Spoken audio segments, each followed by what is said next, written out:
আর্যকে খোলামেলা পোশাকে দেখে খুব লজ্জা পেয়ে গেল অপর্ণা। সম্পূর্ণ জানতে হলে চ্যানেলটি সাবস্ক্রাইব করে ভিডিওতে লাইক দিয়ে দেখতে থাকুন। চিরদিনই তুমি যে আমার সিরিয়ালের আজকের পর্বের শুরুতেই দেখা যায় আর্য অপর্ণার জন্য অপেক্ষা করে। অপেক্ষা করতে করতে তখন অপর্ণা অটোয় করে চলে আসে এবং দেখতে পায় বাসটা চলে গেছে। আর্যর কাছে চলে এসে অপর্ণা বলতে থাকে, আপনি কেন অপেক্ষা করছেন আমার জন্য? আপনি তো চলে যেতে পারতেন, না হলে অনেকে তো খারাপ ভাববে। তখন আর্য বলে, তুমি চুপচাপ আমার গাড়িতে উঠে বসো। তারপর অপর্ণাকে গাড়িতে তুলে আর্য নিয়ে যাবে। তখন অপর্ণা বলে, আপনি না অপেক্ষা করলেই পারতেন, আমি বরং বাড়ি চলে যেতাম। তখন আর্য বলে, একদম চুপ। অপর্ণার ঠোঁটে আঙুল দিয়ে বলতে থাকে এবং রোমান্টিকভাবে একে অপরের দিকে তাকায়। তারপর অপর্ণাকে আর্য গাড়ি চালাতে চালাতে বলে, আসলে সেই দিন তোমার বাবার কথা ভেবেই ওই কথাগুলো আমি তোমাকে বলেছিলাম। অপর্ণা চোখ দিয়ে তখন জল বেরিয়ে আসে, বলে যে শুধু বাবার কারণে এরকম করেছিলেন।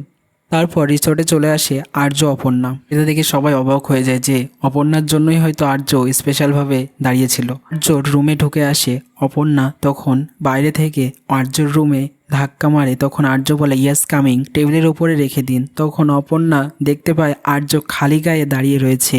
তো সঙ্গে সঙ্গে আর্য তোয়ালে দিয়ে নিজের জামা নিজেকে ঢেকে নেয়। তখন অপর্ণা একটু লজ্জা পেয়ে যায়, আর্য একটু লজ্জা পায় তার দিকে তাকিয়ে। অপর্ণা বলে, আই এম সরি, আসলে আমি জানতাম না, আমি তো নক করেই ঢুকেছিলাম। কেমন লাগলো কমেন্টসে জানিয়ে এখনই সাবস্ক্রাইব করে নাও আমাদের ইউটিউব চ্যানেল। ধন্যবাদ সবাইকে।